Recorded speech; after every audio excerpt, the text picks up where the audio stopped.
In the north of Kenya, forgotten in a region which precedes the desert, lies a territory of enormous contrasts. It is the so-called Northern Frontier District, the geographical limit beyond which reign the laws of life in the wild. Here, man is an intruder, and survival is determined by the water, the wind, and the sun.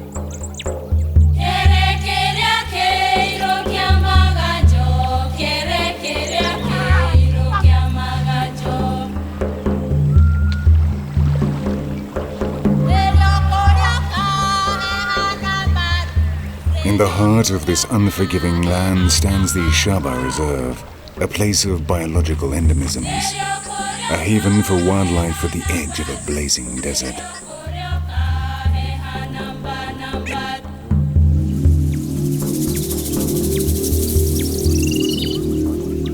Shaba is a place of extremes, constantly putting life to the test. Severe droughts alternate with tremendous floods, turning the savannah into a hell which generates paradises. A land of contrasts where the harshest rigors give rise to the most beautiful works of nature.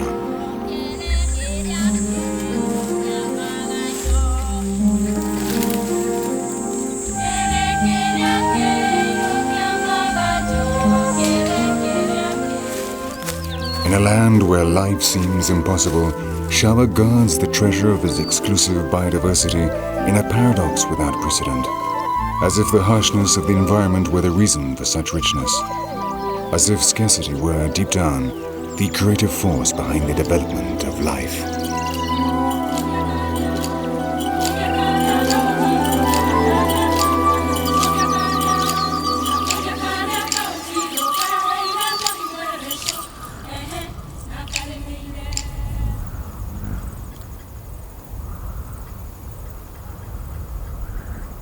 The Danish writer Karen Blixen wrote, "Africa teaches you this, that God and the devil are one and the same."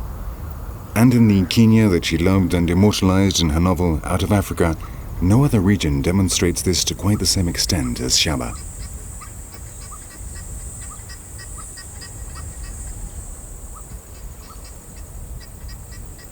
Wind, sun, and dust. For 3 years, not a single drop of rain has fallen on the cracked lands of the Northern Frontier District. The plants that have managed to survive on the humidity and the condensation carried by the wind rise stunted and tortured from the parched land. It is the heart of the kingdom of thorns of East Africa.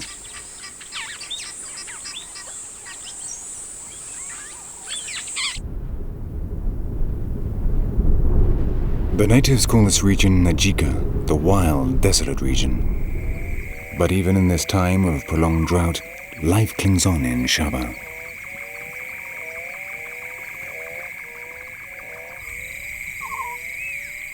In the cool of night, the herbivores appear in search of the drops of dew and the last shoots softened by the humidity. But thrice now the rainy season has failed to appear, and vegetation is virtually non-existent.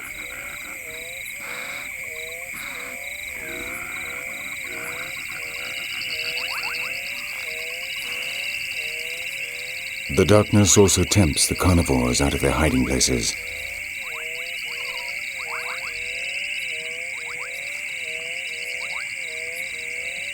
Every day the drought claims more victims from among the exhausted animals, and the inhabitants of the shadows seek out the flesh and blood of the dead bodies in order to survive.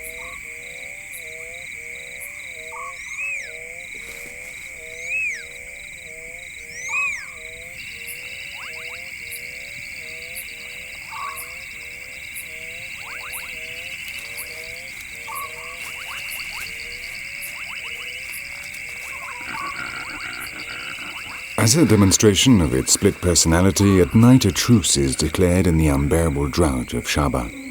The clear skies are lit with millions of stars stretching to infinity, and a serene beauty engulfs the tortured savannah, turning it for a moment into a place of dreams, a mirage in the heart of the kingdom of thorns.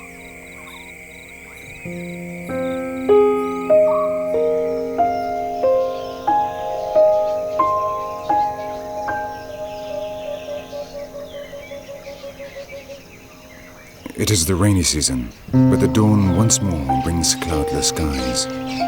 One more day without water.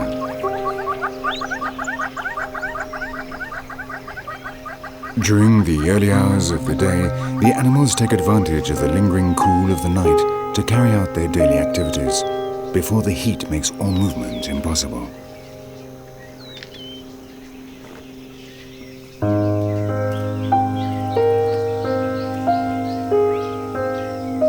This group of elephants has found the last green patches along the slopes of a karst hill where the limestone rock has retained the water.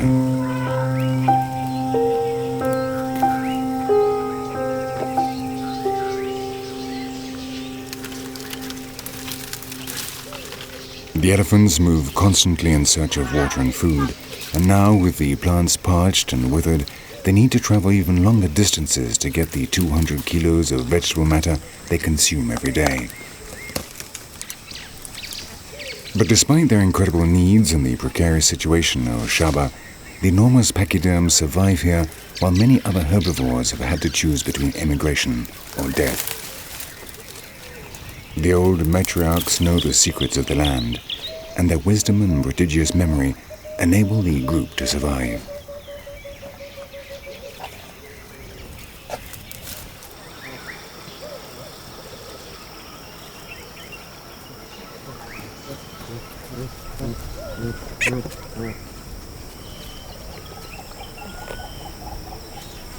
Among the baboons too, the family structure is the key, making it possible for them to remain in Shaba even during the severest drought.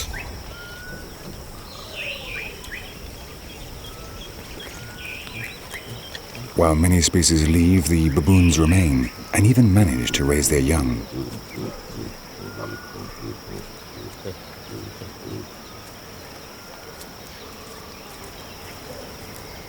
Their diet is so varied they will eat virtually anything, and among the dry grasses, the scorched stones and the tree bark, it is always possible to find bulbs, insects, small rodents or some reptile of the savanna.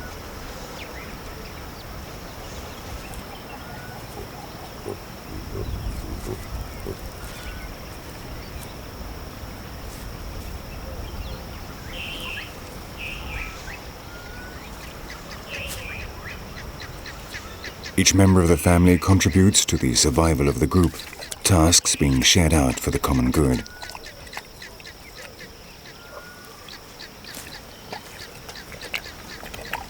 They all work together in the search for food and water. They are all aware of the precarious situation in which they live, or almost all.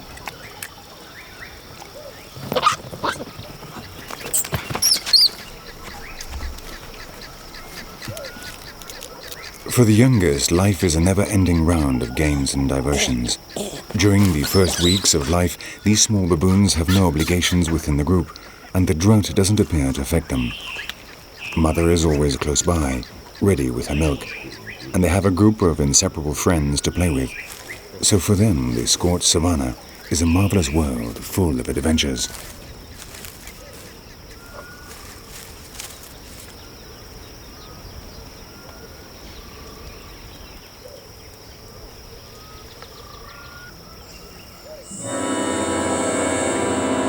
Day after day, the clouds fail to appear.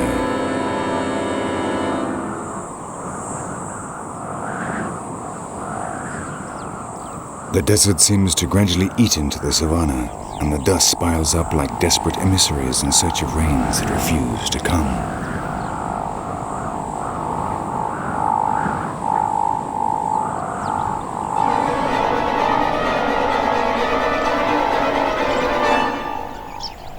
Clear skies, sinister spirals convey the message of death. Illness has defeated an elephant weakened by the lack of water and the precariousness of its diet. Its body is now scorched leather. The folds of its skin are like wrinkled mountains of a landscape tormented by the drought. Even the most powerful succumb to the power of the sun.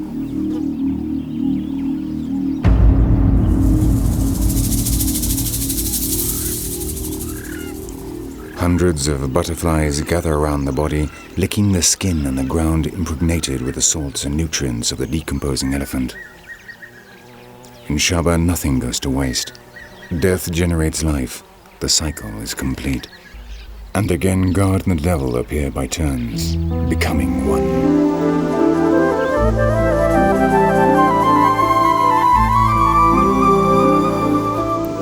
Finally, the clouds arrive, bringing hope.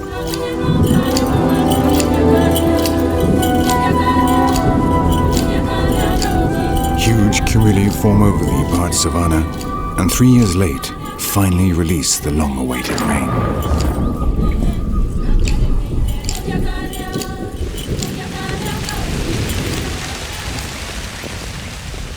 The time of great changes arrives, and does so with the extreme characteristic of this remote region, violently and apparently without measure.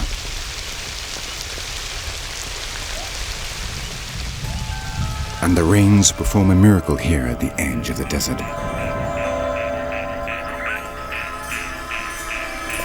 In a matter of hours, new rivers appear, flowing across the savanna. It is the annual miracle of the lands of the northern district, ephemeral watercourses which remain only during the time of rain, but which leave beneath the ground the water reserves that will maintain life during the rest of the season.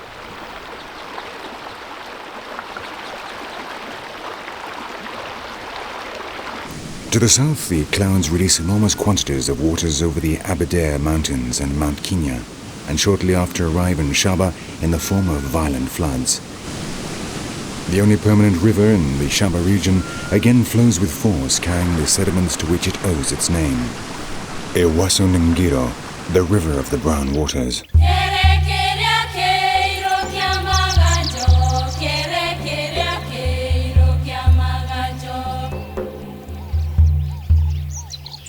Green once more returns to the lands of Shaba. In just a few days, it changes from a hell into a paradise. Like the animals, the plants that survive the rigors of this region are true specialists in withstanding prolonged periods of drought. And as soon as they receive water, they immediately shoot up, taking the maximum advantage of the time of abundance.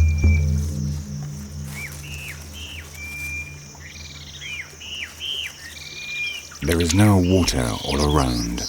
Impalas and grivet monkeys lick the fresh leaves in order to obtain all the water they need. For a few days, they will be able to avoid the risk inherent in going to drink at the exposed clear banks of a river like the Ngiro, in which, moreover, there are crocodiles.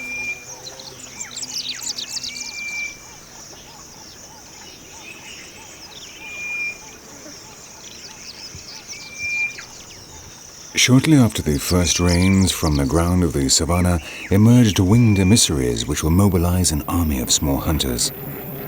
With the humidity, the termites fly out from their underground homes, and their presence attracts the avid predators of miniatures.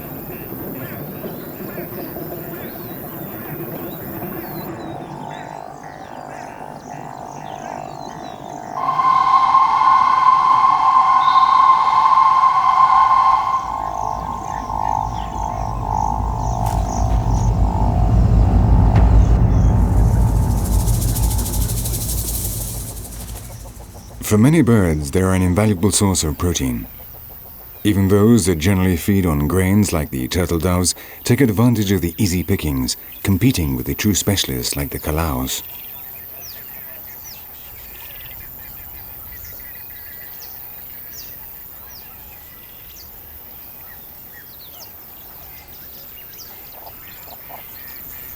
The sunbirds catch some termites, despite the fact their beaks are designed to sip the nectar from the flowers. It is so narrow they cannot swallow the termites with their wings still attached, so unlike the calaos and other specialized birds, they have to remove them before they can eat.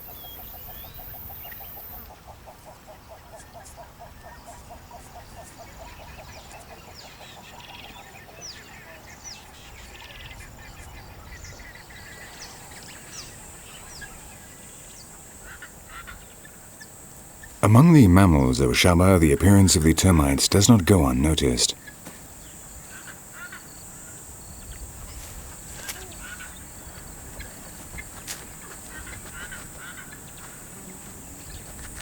For the dwarf mongooses, the best adapted to arid regions, these energetic insects form a considerable part of their diet. So even when the termites no longer come out to fly, these small hunters armed with powerful claws for digging are able to penetrate into their fortified homes and avail themselves of the feast.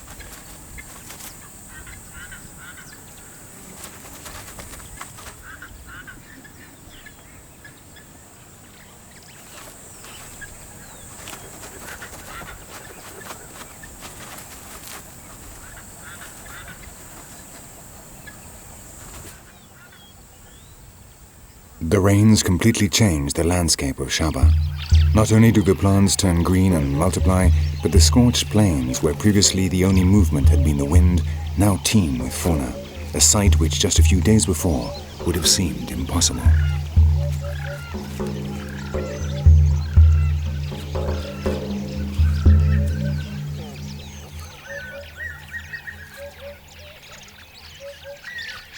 The secretary birds are hunters adapted to the open savanna. Their long, thin legs may give the wrong impression, because the secretary birds, despite their appearance, are birds of prey. In other words, they are great hunters.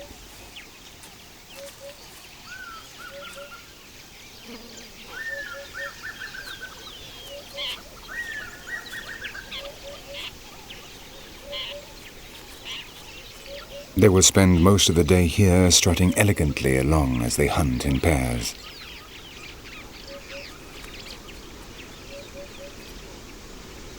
Attracted by the insects that have come out with the rains, a black kite joins in the feast.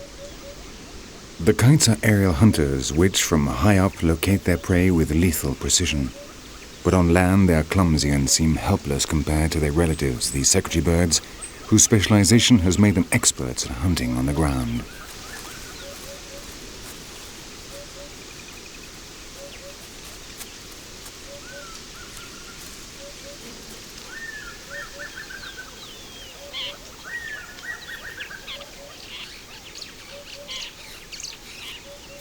The diet of the secretary birds includes everything from small insects and birds to rodents and even some small felines.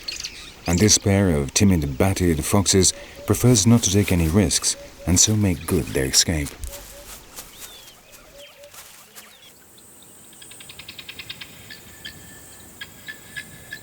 In Shaba, all the animal species are adapted to the semi-desert climate.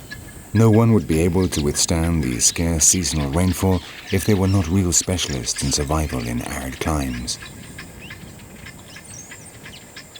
And among the different species of guinea fowl that inhabit the continent of Africa, none can better cope with drought than the vulturines, and they precisely are the most abundant species in Shaba.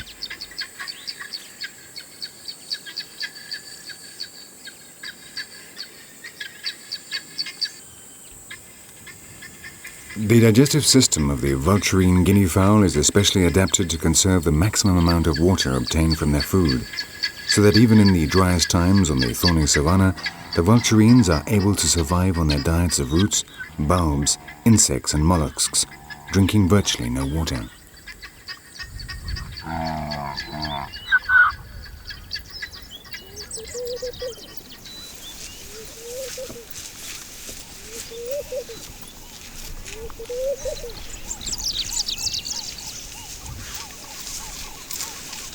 Among the zebras of Shaba are also the best adapted to arid climates, Grevy's zebras. During the time of abundance that comes with the rains, Shaba fills with herbivores. The vegetation cover suffers the relentless attack of the animals, but the balance is maintained thanks to the adaptations that each one of them has developed in order to get at a layer of vegetation where they will have fewer competitors.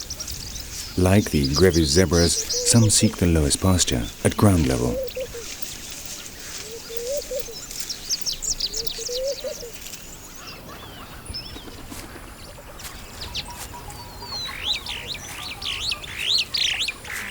Others, however, have developed increasingly long necks to access the vegetation higher up.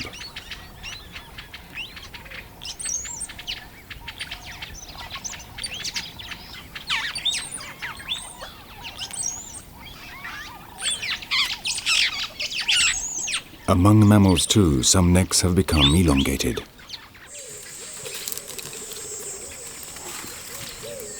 This is the next level up, a Gerenuk, a Somali word which means giraffe neck.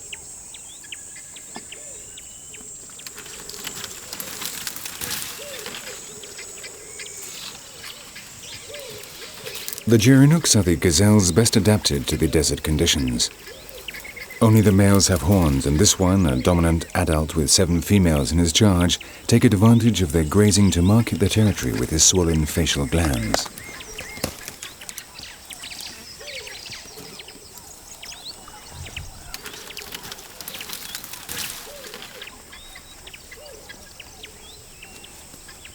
The Gerenuks are the only gazelles that inhabit these sub-desert regions in the driest months.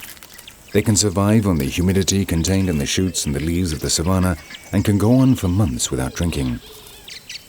But their adaptations do not end there.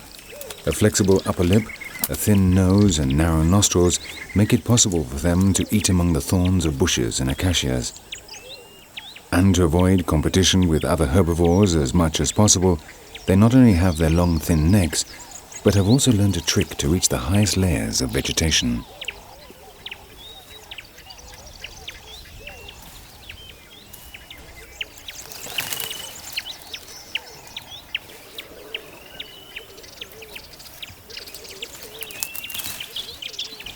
Only the Gerenuks can stand on their hind legs to reach the branches above 2 meters high.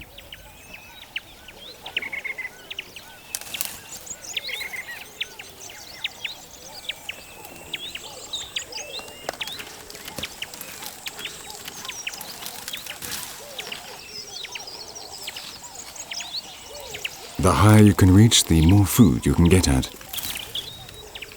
And the Gerenuks have made considerable progress in their stretch towards the top of the bushes and trees of Shaba. But on the savanna, even the height of the Gerenuks is insignificant compared to the highest mammal in the world.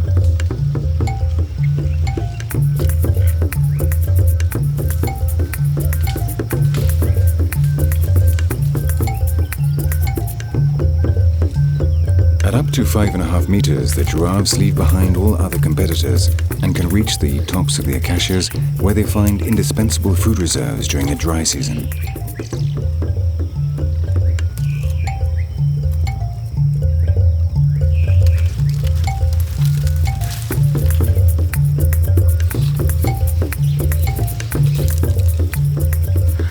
Of the 8 subspecies of giraffe, the pattern of the reticulated giraffes makes them the most attractive ones. It is as if the rigors of the semi-desert savanna, the kingdom of thorns, had given rise to the most spectacular forms, as if beauty were the prize for the tests of survival imposed by the aridity of the environment. The Grevy's zebras, the vulturine guinea fowl, the reticulated giraffes, incomparable hides and plumages emerge from the thirst of many months, the scorching heat, and searching for food among the thorns. And once more Shaba unites extremes, as if hardship generated marvels, as if the limits of death were the creators of life, as if God and the devil were, in the final analysis, one and the same.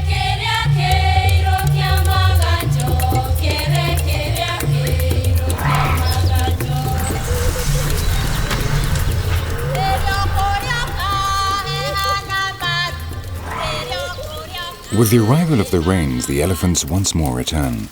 Their 4 meters in height, along with the length of their trunks and their ability to stand on their hind legs, means that not even the giraffes can reach so high in their search for food.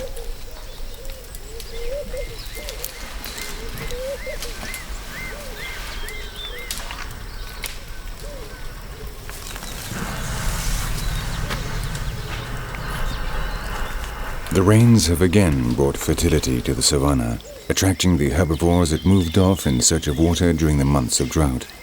And with the arrival of the herbivores in Shaba, the powerful hunters also return.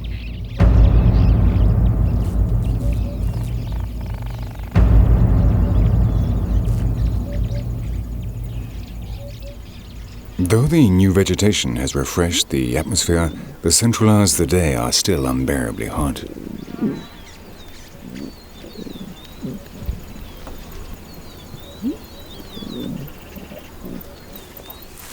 For the lions, this is the time to rest in the shade. It is too hot to even attempt the exhausting task of hunting down a herbivore, and even less if that herbivore is a powerful Cape buffalo.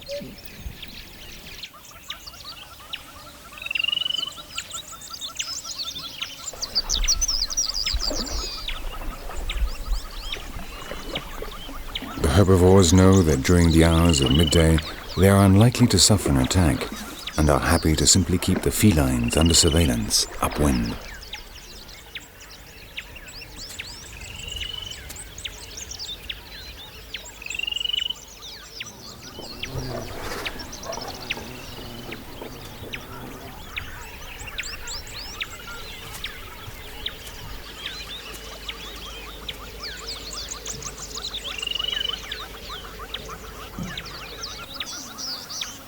These young lionesses are also resting among the fresh green grass, though they never take their eyes off a group of zebras.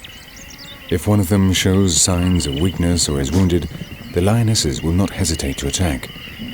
But the group is perfectly healthy, and the patterns of their bodies confuse the hunters, turning their silhouettes into a blur of moving stripes.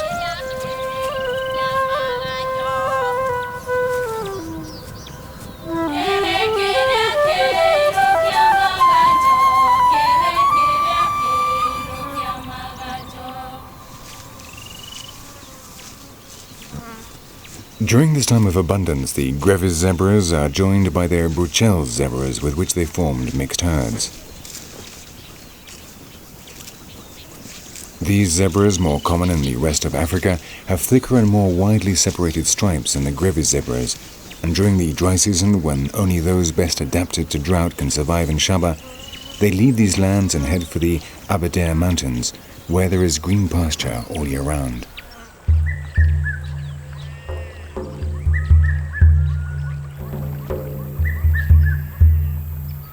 In this season, when the climate has changed and there is food all around, the animals get ready to bring their young into the world. And during the weeks immediately after the first rains, the different species come into heat and breed.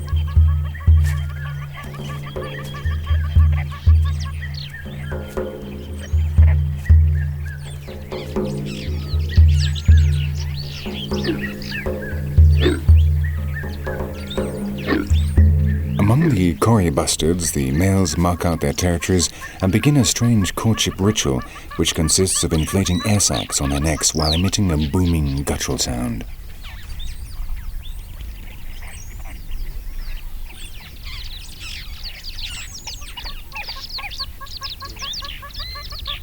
Their swollen necks and the dull sounds are intended to attract the attention of the females while warning off other males who, as in this case, try to take over a territory which is someone else's domain.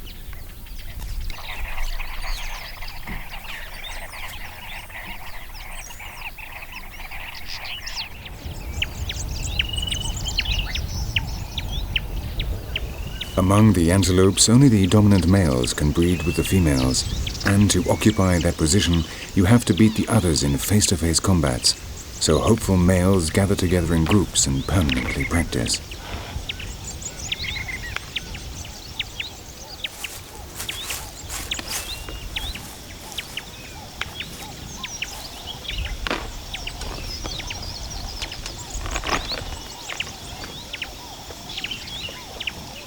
These are not real fights. The young Grant's gazelles are simply testing out their strength and keeping in shape until the time when they believe they are capable of challenging the ruler of a harem.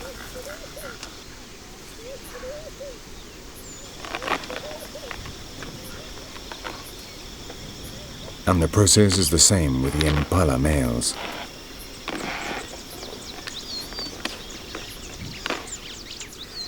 Not far from where the young males are training, a dominant impala stands watch over his group of females. There is a possible challenger nearby, and it is time to make absolutely clear who is the strongest male.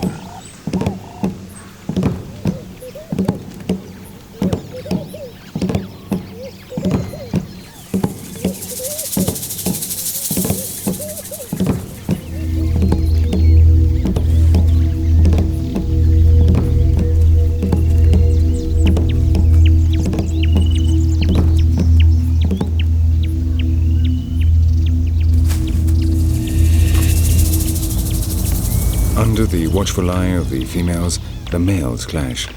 But the conflict does not have serious consequences. After the initial confrontation, the challenger realizes his time has not yet come, and before the combat turns serious, he retires uninjured.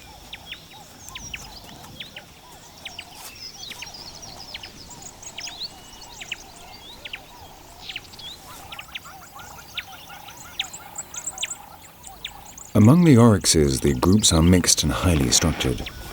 The horns and the strength of these antelopes mean that clashes are extremely risky exercises, which could cause terrible injuries or even death.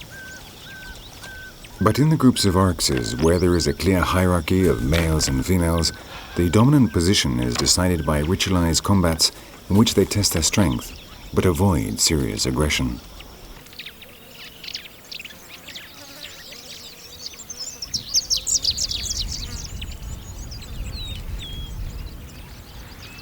In the herds, breeding is also decided by the hierarchy.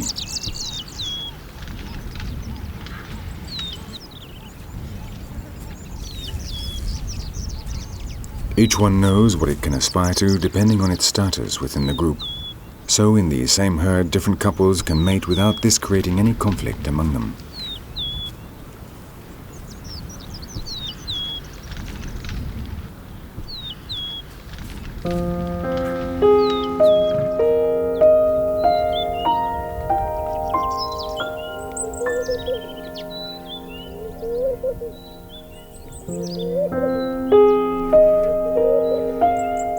For the secretary birds, too, the mating season has arrived.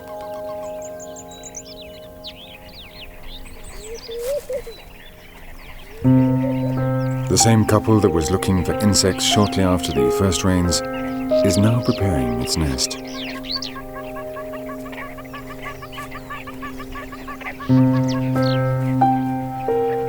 Though both animals engage in this task, it is essentially the male that collects the branches, while the female arranges them on the flat top of an acacia, creating an enormous circular nest, characteristic of this species.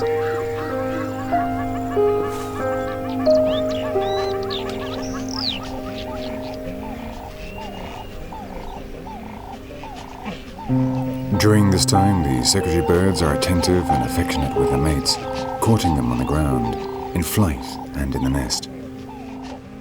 And shortly afterwards, in a way ornithologists have still not been able to describe, they mate. They lay no more than 3 extremely valuable eggs.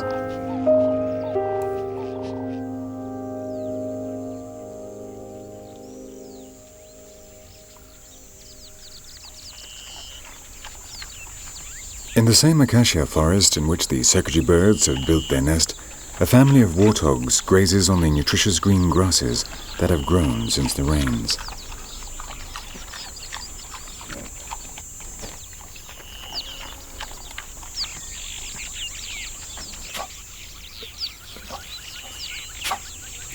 The little warthogs are only a few days old, but already they are expert savanna dwellers. They still lack the experience to be able to find food like their elders, but they have the mobile food store of their mothers, and though she doesn't want to stop to feed them, the young warthogs are determined to get at the nutritious milk.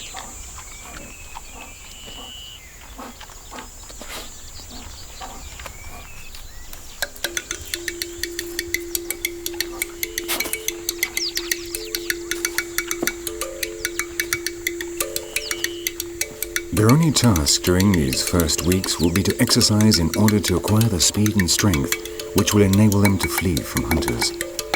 And they dedicate themselves to this in body and soul.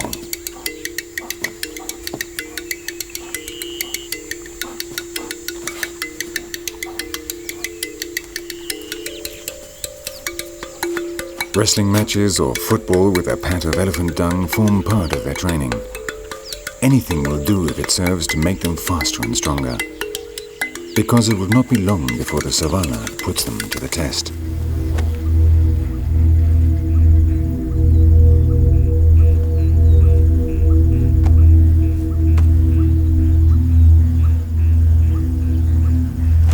In the shade of an acacia, a cheetah watches over a nearby group of oryxes.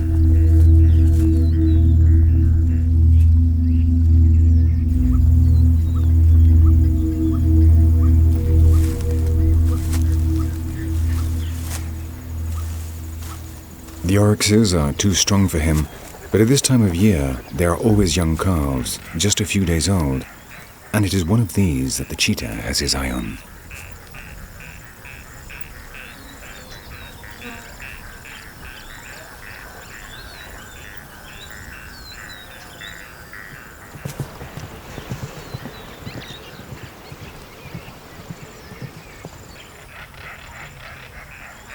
calf appears to be perfectly healthy, and the possibilities of catching it are virtually nil. But the cheetah has been building up tension and decides to launch a desperate attempt.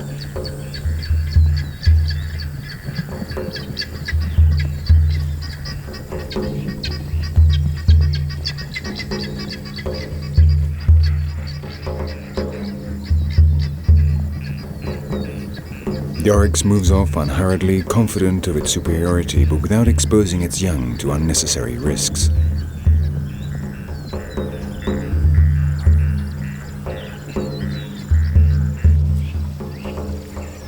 The cheetah has not even had the chance to test out its prodigious speed. There are many adults in the group, and it knows that when it comes to defending its young, an oryx is capable of killing even a lion, so he abandons the attempt and returns to his slow wanderings in search of more accessible prey.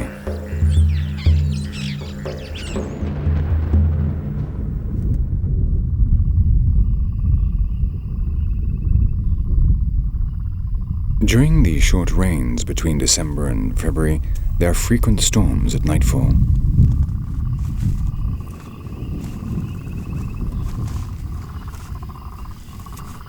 The climate mellows and the heat of the day gives way to fresh, humid air, the temperature the large hunters have been waiting for to go into action.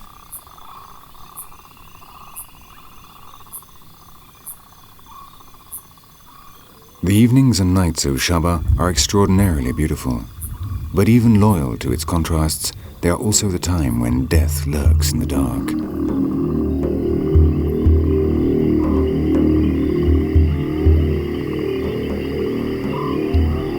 Night falls over the Ewaso Nagido.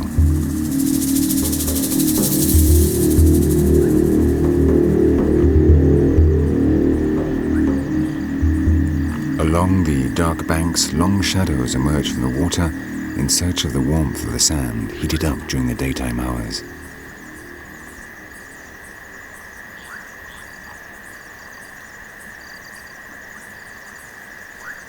The metabolism of the Nile crocodiles depends on their body temperature, and this in turn depends on their surroundings.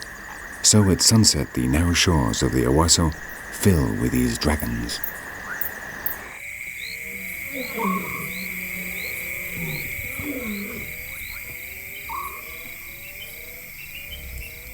For the lionesses, the night is an advantage.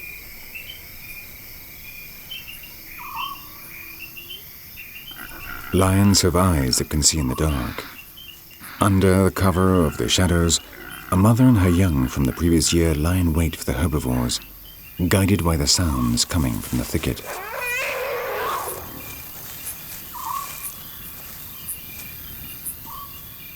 Tonight they are not in luck. From the forest alongside the river, 3 elephants emerge, and no hunter in Shaba would dare disturb them. So the lionesses lower their guard and rest, waiting for other signs that reveal the presence of possible prey.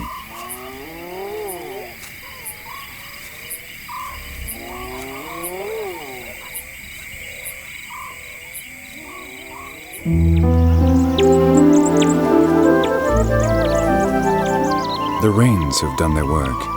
In mid-January, Shaba is at its most splendid. There is abundant vegetation, water all around, and the savannah teems with hundreds of animals taking advantage of the bonanza.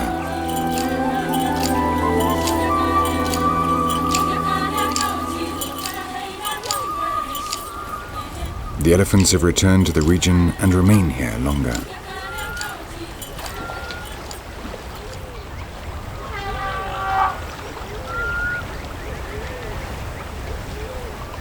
Different interrelated matriarchal groups come together by the Ewaso Nagido to enjoy the end of abstinence.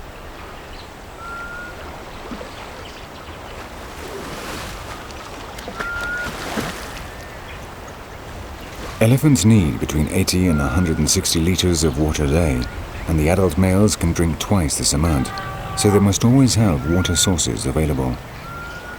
The banks of the Ewaso Nagido, whose waters are now high and stable, every day attract large herds of pachyderms. The adults can drink and bathe, and the young can wallow in the mud, protected by a forest of colossal legs.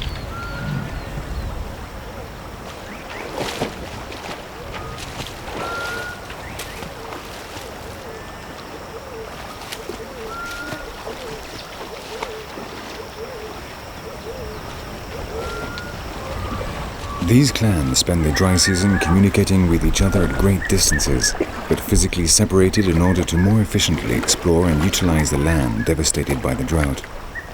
But now Shaba is witness to their reunion and can enjoy the spectacle, once frequent in East Africa, of herds of over 200 individuals.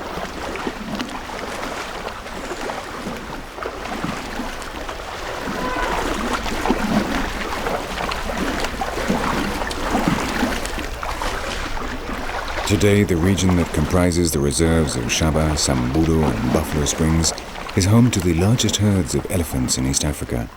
And again, there is a paradox, this miracle of abundance in the kingdom of drought.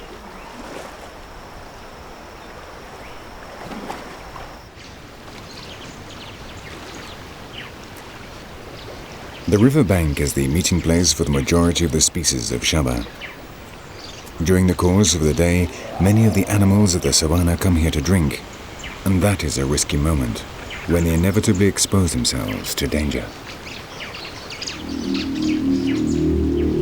With the heat of the sun, the large Nile crocodiles have returned to the water. On one of the banks, a group of Grevy's zebras are slaking their thirst, and the appearance of a young colt attracts the great saurians.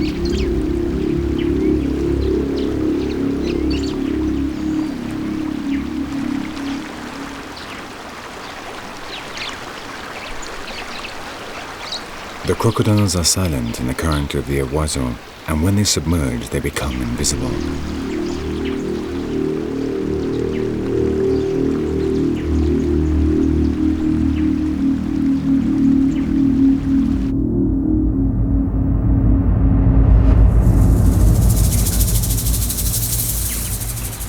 But the zebras are on permanent alert, and the shallowness of the river is a factor in their favor.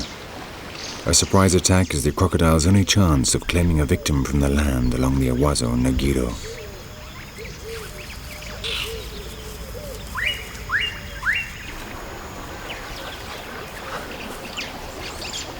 The baboons, too, who have remained in this region all year, thrive in the shade of the forest along the riverbanks.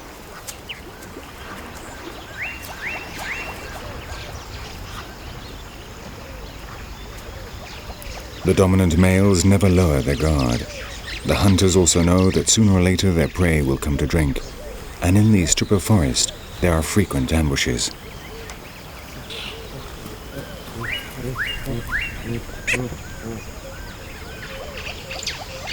The risk is worth it. Few carnivores would dare to challenge a family of baboons, and the candelabra palms that grow along the banks of the Owasso are now heavy with fruit. So while the large males stand watch, the young climb up into the treetops and throw down the ripe fruit to the rest of the group. Another of the advantages of family life.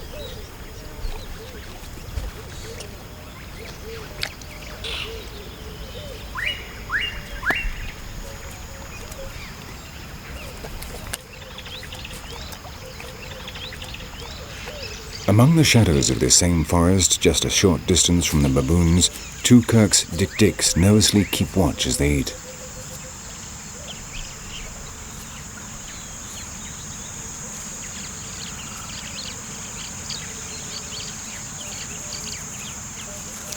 Standing just 2 hands high and weighing around 5 kilos, they're the smallest antelopes in Shaba, and even the large baboons could easily kill them.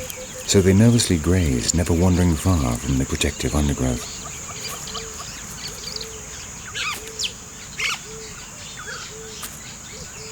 The nervousness of the dik-diks is fully justified, because the forest in which they live is the habitat of the most beautiful and elusive hunter in Shaba.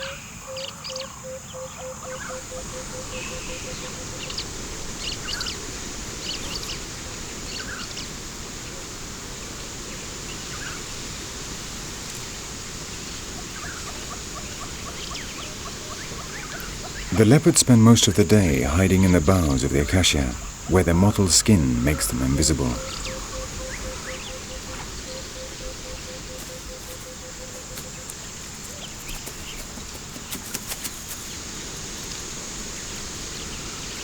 But when the sun goes down, when the shadows creep over the savannah, they come down from the branches to begin their hunting rounds.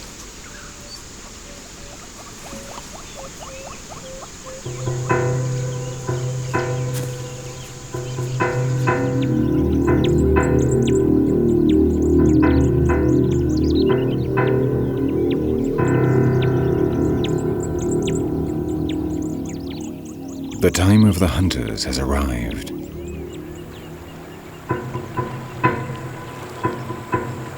The animals retire to their nighttime hideaways. Life on the savannah offers no truces, and the night of Shaba fills with living shadows, prowling around in the eternal game of life and death.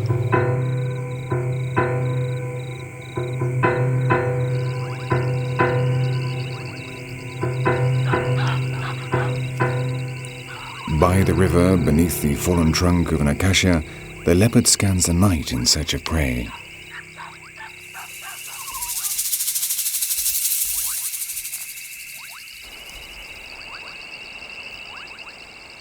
Its hearing and sense of smell receive the information of everything alive and moving about under the cover of night.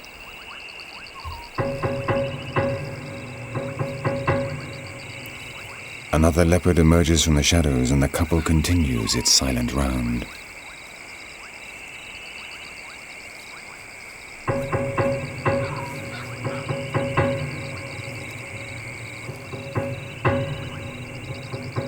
From the river come messages of potential prey, but the water and the crocodiles place them beyond their reach.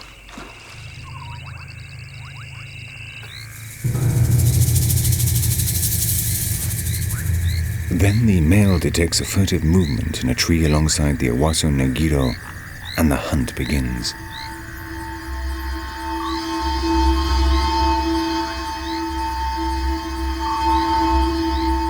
The female waits at a certain distance.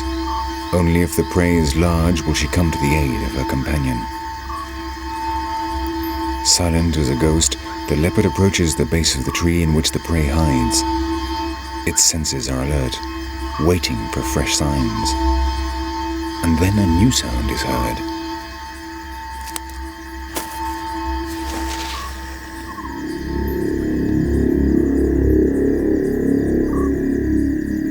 The leopard knows there is something alive in the tree, and that there is no escape for it. Beneath the branches runs a river full of dangers, and to reach the ground the prey has to reveal itself. It is now just a question of time. And beneath the attentive gaze of his companion, the hunter gets ready to attack.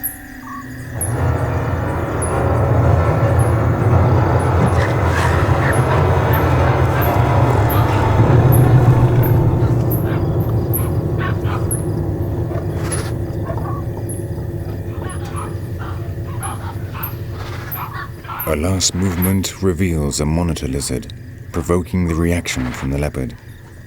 For the terrified lizard, this will be his last night on Earth.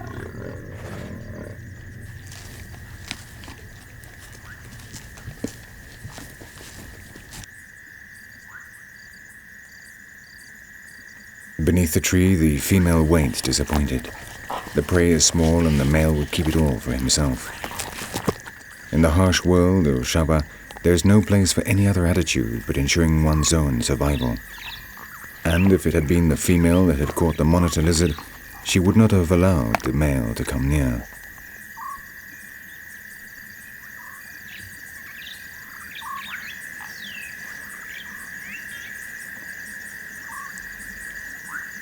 Having devoured his catch, the male comes down from the tree to join his mate.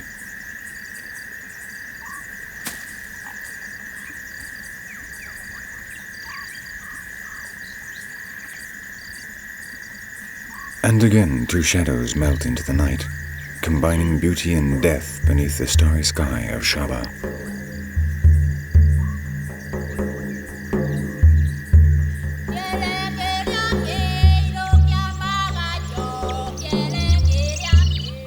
Shaba is a fascinating land beyond the influence of man, a world in which life is a series of stark contrasts, where hardship gives rise to beauty, and survival imposes constant tests.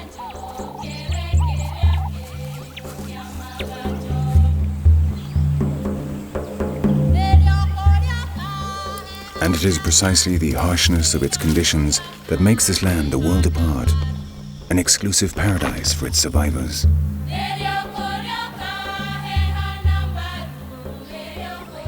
With the return of the dry season, Shaba goes back to the beginning. Little by little, drought sets in. And again God and the devil alternate until they become one and the same, with no beginning or end, in the perpetual cycle of